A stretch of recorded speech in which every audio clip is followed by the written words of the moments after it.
சுகாதாரத்துறை இயக்குனர் மற்றும் கமிஷனர் அவர்களுக்கு எனது பணிவான வேண்டுகோள்.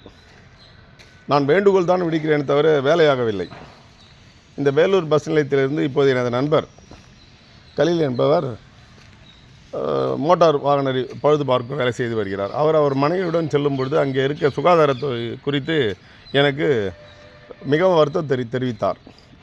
ஒரே துர்நாற்றம், மனிதனால் நடமாட முடியாத ஒரு துர்நாற்றம் அங்கே வீசுகிறது. எனவே வேலூர் ஆணையாளர் கமிஷனர் அவர்கள் இவையெல்லாம் பார்வையிட்டு சீட்டிலே மட்டும் அமர்ந்து கொண்டிருந்தால் போதாது, அனைத்து துறை அதிகாரிகளும் அவர்களுடைய வேலைகளை இரவு பகல் என்று பாராமல் பொதுமக்களுடைய சுகாதார துறையை மேம்படுத்தப்பட வேண்டும். வருகின்ற அந்த மழை காலங்களில் இப்படிப்பட்ட துர்நாற்றம் வீசக்கூடிய இடங்கள், கொசுக்கள், நீர்நிலைகள், நீர் ஓடைகள், இப்படிப்பட்ட இடங்களை ஆய்வு செய்து அவர்களுடைய துறையை சார்ந்த ஆய்வாளர், சுகாதார பணியாளர்களை கொண்டு தூய்மைப்படுத்த வேண்டும் என்பது பொதுமக்களில் ஒருவனாக நானும் கேட்டுக்கொள்கின்றேன். நன்றி, வணக்கம்.